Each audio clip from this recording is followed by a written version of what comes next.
the short form. And Flossie, you're on my screen, so you're welcome to jump in first. Yeah, sure. So my entrepreneurial journey, so the companies that I've started and run, they've all been impact focused. So my first business was a meal prepping company, but we focused on making healthy food affordable for people that couldn't have access to it. So it was really easy to story tell that. And then I went on to work with nonprofits in the military space and advocate for military spouse employment and build accelerator programs and education. So I've only worked with impact-driven organizations since then, and now I'm the COO and co-founder of the Association of Military Spouse Entrepreneurs. So I advocate on behalf of these great organizations, and storytelling is just a huge part of what I do. And I think that no matter what you do, I think you have to be really strong in your storytelling and who you are, and you have to convince people to be a part of what you're doing. And if you're not good at that, people they're not gonna wanna listen, they're not gonna wanna ask questions. So especially as an impact-focused organization, you have to sell your why. Why are you doing this? And it's a huge thing, and you want people to go, oh, that's really interesting. So in a sentence or less, you have to be like, oh, I do this, and then, oh, tell me more. So it's a huge benefit when you do something really good to be able to just have it roll right off your tongue and say, these are the great things that I do, and people go, oh, that's amazing, and now tell me more. So I've been an entrepreneur for going on 6 or 7 years now, but I was an accidental entrepreneur. I was actually supposed to go to medical school, and I stumbled into entrepreneurship because I am an active duty military spouse, and my husband was deploying, and we have 4 kids at home. So I ended up starting my own business in 2015, which was a meal prepping company, like I said, but we had great success. We ended up doing 7 figures in that company and serving 500,000 healthy, affordable meals. So I found a great way to impact health and wellness in different ways and do great things. And now I've found my path and my mission in life through entrepreneurship and helping military spouses achieve their dreams and their goals through entrepreneurship. So that's a little bit more about me and what I do. Wow, tough act to follow, but keep pushing. It's super cool. Yeah, so I think a couple of personal things about me is I've been a type 1 diabetic since I was 2 years old. I'm from Rhode Island, first-gen college student. And I've got about 7 years of experience only in startups, ranging from business development, partnerships, program development as well. And kind of first started my entrepreneurial journey my dad's family business, which was a side hustle and still is a side hustle, where it was a sports memorabilia company, and we were really working with nonprofits to help, supply sports memorabilia for their auctions, their fundraisers. And I was doing a lot of the business development and pitching to partners, making sure, deal flow kept coming in. And then essentially I got the entrepreneurial bug and went to build my own company called Shelfie, which was a nonprofit engagement platform. So got to do a lot of cool things there and pitch big nonprofits, got to pitch all over the world and really get to grow and build a team and then launch a product in the market. That lasted for a couple of years. And then I ended up as somewhat of an early employee at a company called Lime, which is a micromobility company. Super attracted to what they were doing and their focus on sustainability. So worked on their Northeast marketing team and then went up to the global brand team. So got to see a lot of interesting problems around the world. That came to an end this year, and I've just been spending a lot of time focusing on health, mentoring startups, and then currently writing a book as well. Title's probably going to change again, but it's all about how we deal with pain, specifically about chronic illness, and how you really can't tell that much just by looking at someone. So it's really diving deeper into, 1, understanding people are going through problems, and then 2, helping people with chronic illnesses share their story so they feel more comfortable. And the second part is to kind of why I think storytelling, I think what Flossie said is, every organization is about the people, right? So you're in that cause because you believe in the mission. So you need people to believe in that and come along with you. And one learning I'll share quickly is I think your audience is super important because there's so many causes, especially in the United States, that you have to have the right audience. And I'll talk about how I went to Denmark with Shelfie and was competing in a startup competition. And I was pitching a nonprofit engagement platform to a country that only has 6 nonprofits. So not the right audience in any means, something that I definitely learned a lot from, but was just an interesting opportunity where there's a lot of question marks around that. So definitely need the right audience. That's great. And maybe just so that we take it out of the abstract, if you can kind of define in your mind what a startup pitch is, like what a pitch is. And Brendan, you're on the screen, so you're welcome to start. Yeah, so I've done a lot of startup pitches. A lot of the earlier ones needed a lot of work. I feel a lot more comfortable with the way I pitch now. So I think the first thing I start out as a pitch is it's really an opportunity to share your story and get out there and explain hopefully what you've done, but if not, what you plan to do.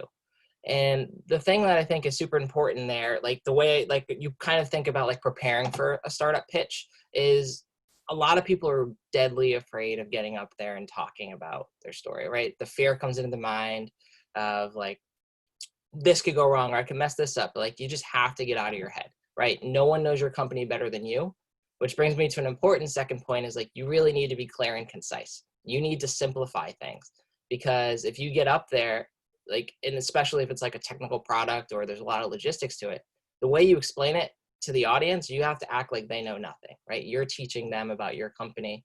So you really need to kind of simplify it.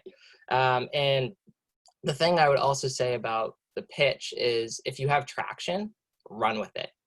If you're just building the company and you don't have a minimal viable product yet, but you've talked to say 50 customers on the phone and got feedback, that is traction, right? That has made you think about how you build your product or your solution in the market. So traction will always trump everything essentially, because a lot of it's theory and sense, right? Where it's like, I want to do this or we're planning to do this. But if you can say, I've done this and we're going to use what we've done and we're going to do X, Y, and Z, that to me is so powerful. So to kind of loop that up, I think it's all about telling your story and your purpose and your why for why you exist, and making it super clear to the audience you're going after so that they can understand and relate to the story you're telling.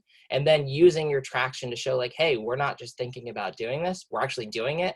And here's how we kind of push forward in the long term and actually follow through with this plan.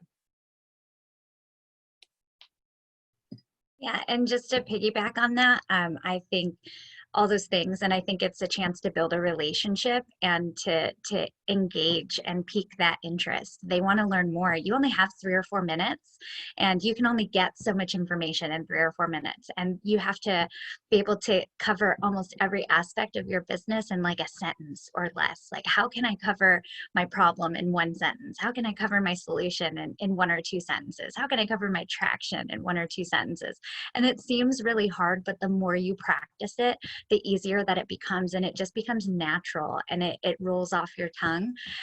But you're not expected to just get all of it out there in 3 or 4 minutes, but you're going to pique interest, and it's going to build those relationships in the audience, or to whoever you're pitching to for whatever reasons, that they're going to come ask more, and you're going to get to talk for 10 minutes or 30 minutes or an hour, or, you know, follow-up meetings. And that's what you're supposed to do.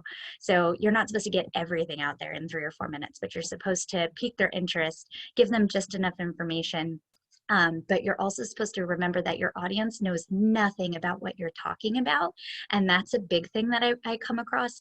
So if you're in the dental industry, or if you're in the military industry or whatever, you can't use acronyms and words or things. You have to pretend like the person that you're speaking to has never heard of anything that you're ever speaking about. So you have to go basic, right? Because otherwise you'll pitch way over the head of the people that you're talking about, and they'll spend too much time thinking about, I don't know what you're even speaking about. And you kind of have to bring it all the way down at a 101 level. And sometimes in the military community, especially, it's really easy to throw out terms where you're like, no, you have to bring it all the way down and make them understand who you're talking about in the industry you're talking about and why. And I think a lot of companies forget about that, and because they know their industry inside now, but the audience may know nothing about what you're talking about, and they take that for granted. These are such excellent points. I'm so glad that you both are mentioning them. One thing when I work with entrepreneurs, I always say the only way to get better at your pitch is to practice, because you won't know where that 3-minute or 4-minute mark ends until you practice. And I wonder if that's how do you prepare for your pitches? You both have done pitches at a very large scale, in front of audiences. So you know, people, there's a lot of things that are, that you can control, like maybe practicing. There's things that you can't control, like tech not working. And then there's unexpected things, like sometimes you don't realize you just get nervous and you didn't expect to maybe have those butterflies because you've been practicing it. So how have you each handled that? And Flossie's on the screen first, so feel free to jump in.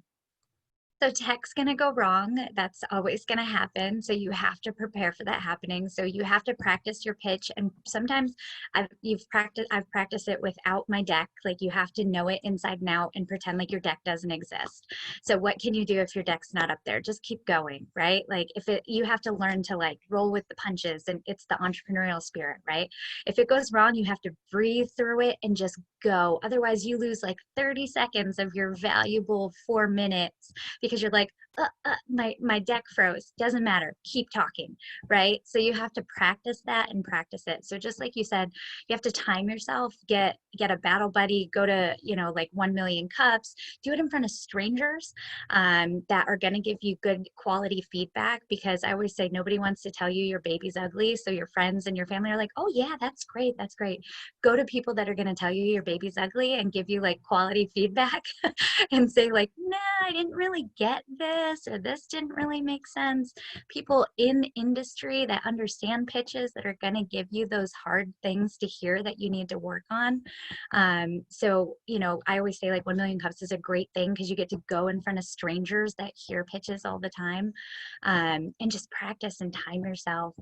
My very first pitch that I ever gave, I didn't have a pitch deck. I didn't know I was supposed to have a pitch deck. I showed up, everybody else had a pitch deck, and they were like, you know what, just go up and pitch. And I was like, okay. I went up and I winged it, because sometimes you just got to wing it, and it just rolled off the top of my head because I knew my company inside and out. And then sometimes you got to wing it, and that's okay. So you can't be afraid to just go with the flow sometimes. So those are the biggest things. Practice, practice, practice. And if you can't, like, you got to do the best that you can while you're in the moment. Yeah, no, that's super helpful. And I think I learn a lot through examples, so I'll probably give a lot of examples. So there was a pitch I was giving in New York, and I don't want to make it sound like this just happened. This was from a lot of like things weren't going well, and then figuring out where I got an opportunity to pitch Damon John from Shark Tank in New York in front of a live audience, a few hundred people. And it was a lot of pressure, right? They flew me out. I've never done something like that before. So I found myself in my hotel room just pacing. And essentially what I did that helped me a lot was I just put together like the structure, right? So like, how do I want to tell this story, right? I'm going to start with my personal story. I'm going to walk into what the problem and then the solution, like outline it at a high level. And then I'm going to write a paragraph for each of them. And then I'm going to cut it down so that there's just the smallest bullet point of a sentence. So it's just a trigger to my memory to remind me, like, you need to remember this. And then essentially the really important reason for why I think bullet points work, at least super well for me, is when you get on the stage, you have to have the right emotion and the excitement about your business, right? If you're like, hey, I want to solve poverty at a global level, it's like, I don't feel that excitement or the passion or the purpose of like saying it is one thing, but like showing it is another. So I think not sounding like a robot is helpful when you get up there, right? Where it's like those bullet points will help lead you to it. Another tip I had from college that was super helpful, and I don't think I did it as much, but you learn a lot when you do it, is to actually take a video of your pitch and just record it, not only for timing purposes, but to see if you feel like you're rambling. Because when you get up there, right, you're in the moment, you have no idea until after, like, did it go well, and that sort of thing. And then the second part, which is super interesting in that, is to actually watch your pitch and turn the volume off. See if you have the right body language. See if you're exhibiting the smiles and the energy without hearing a single word that you feel like you want to bring to the stage. And I would say, yeah, those are probably 3 of the most helpful things you could do. And then the fourth one, which I definitely am at fault for and I see often, is the moment you get up there, the biggest thing that's helped me is to just get on the stage or in whoever you're presenting in front of and just pause. Just take a second, take a deep breath and relax, because if you start talking really quickly, it's really hard to slow down later. So if you're talking about your problem and then your solution, like, just take a pause between that. Like, make a clear distinction that, hey, I'm transitioning to the next point. Otherwise, it's going to feel really rushed. And like Flossie said, if your product is a little more complicated and you're rushing through it, the audience is going to get very lost very quickly.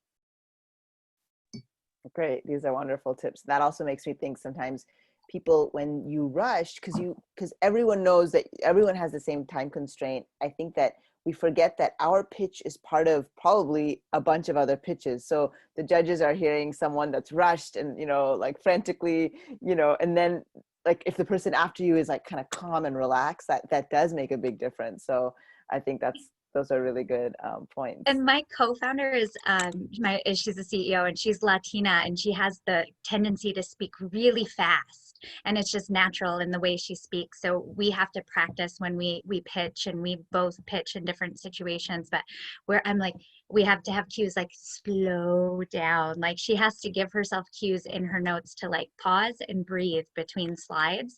And she knows those cues because it's just natural in the way she speaks that she'll just start to go really fast. And it's just in the way that she speaks. So if you know that by the way that you speak, like give yourself those cues, like Brendan said, like make sure you're giving yourself that time to slow down and naturally pause, naturally breathe. I know I get nervous in the beginning, so I have to get up there and then I can start. Once I go, I'm fine, but up until I start, I have that nervous, you're a little heart racing. And then once you go, you're fine. So figure out, and then I use a lot.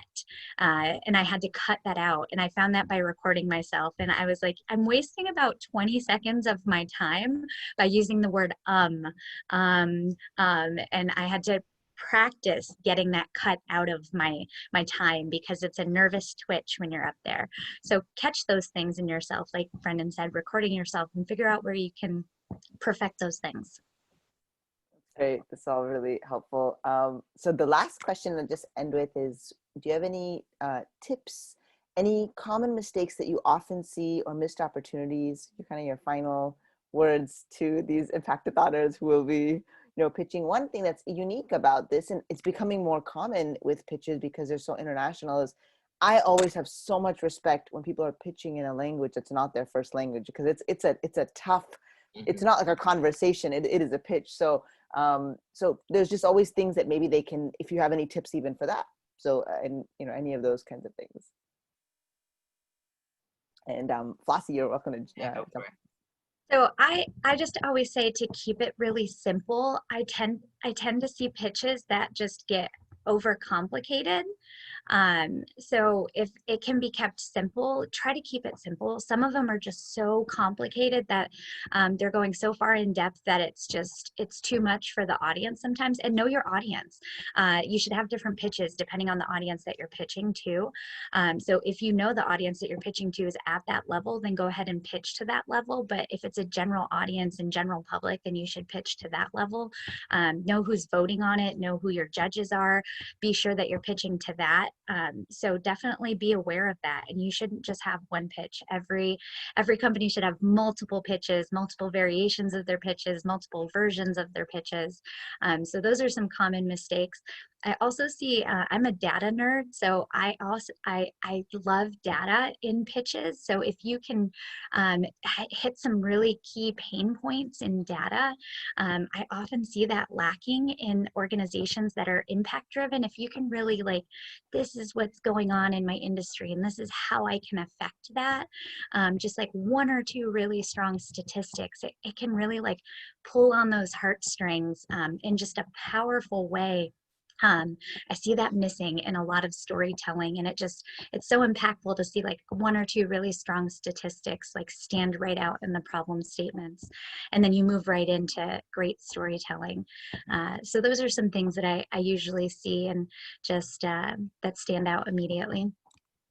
Yeah, no, it's super helpful. And I was going to ask you, but I think you nailed it, where it's how much data is too much data, and right, all those data points, right? Keep it simple. Keep it simple. Just I use one statistic. The unemployment rate of military spouses is one of the highest rates in the country out of any minority group. And people go, what?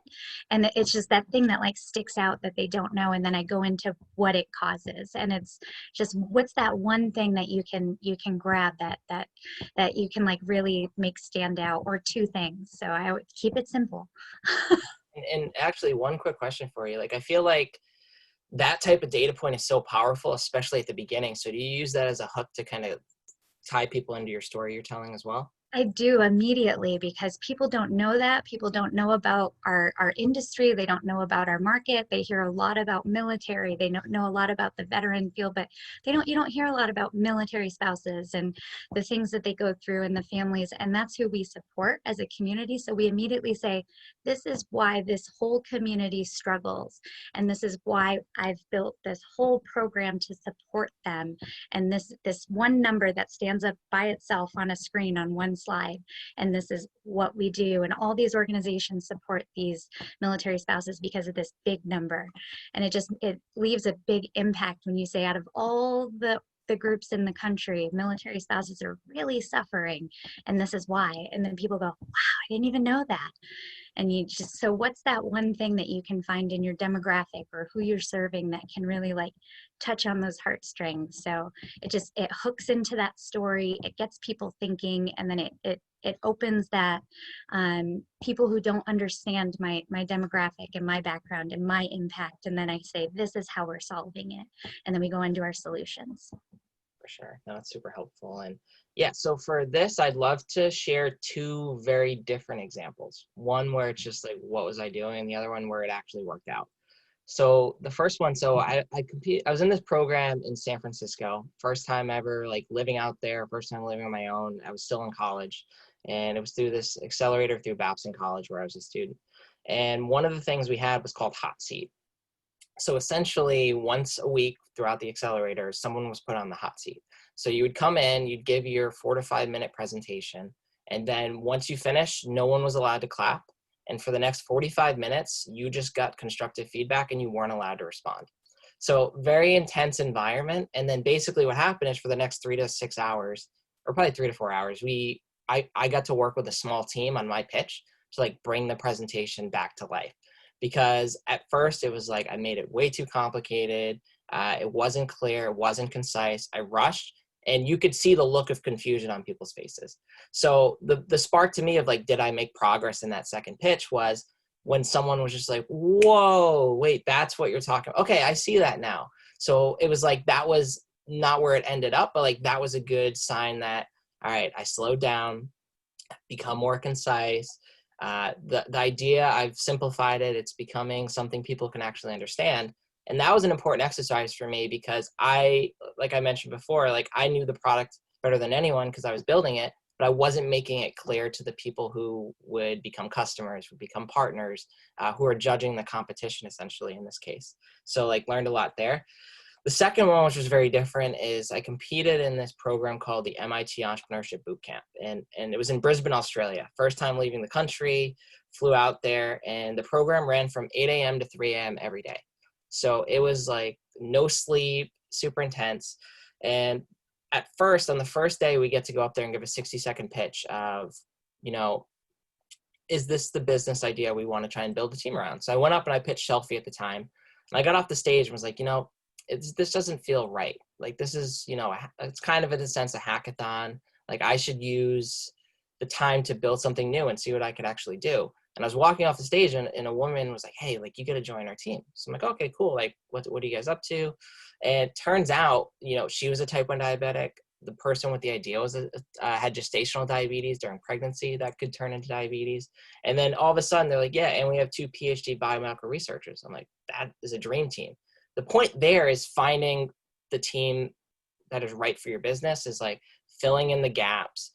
Adding that level of expertise to your business just amplifies on a whole nother level. Because if you're creating like this technical product for diabetics, you need people who have technical expertise and likely understand diabetes, right? So we ended up doing that. And to fast forward, we were building our presentation. And it was a super technical product. It started out, we were going to create this infrared technology through a ring that women could wear, and it would measure their blood glucose. So it's non-invasive. A lot of our research found that it made people a little self-conscious that they had to inject it and all that sort of stuff. So we did the pitch and we worked on the deck for 6 hours. We had a meeting with our mentors at 3 a.m. and they were like, this is incredibly confusing. And we have the final presentation in 6 hours at 9 a.m., right? We didn't sleep for 48 hours. And we were like, all right, we're going to go back to the drawing board. Rather than like spending all this time on the team deck, we took a photo stamp in front of a wall at 3:48 and time stamped it, like just simplified. And we literally spent 45 minutes on it. We just like, what is the simplest thing? What are the few words? Rather than put sentences, let's put one word that stands out. Let's put one data point that stands out. And we ended up winning the entire competition. I think purely because of the expertise we had on the team, but also we just made a very technical, difficult problem simple. And we explained it in that way. If we gave the presentation we initially came in with, there's no chance we made it to the semifinals. It was just so confusing. It just didn't make sense. So to kind of wrap up the learning there, it's like, you really, really do need to simplify things. I know we keep saying it, but like, it's just so important.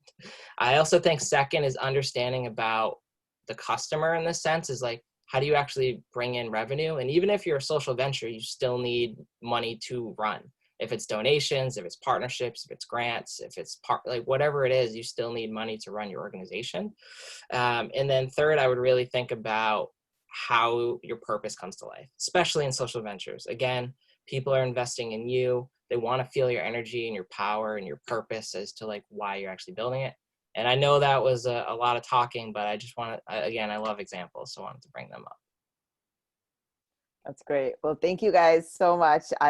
Keep it simple, keep it short, don't assume anything. So I think that these are great tips, and I really appreciate you both joining, and hope to see you at Impactathon, and good luck with all of your projects and big things coming up. Thank you. Thanks for having us.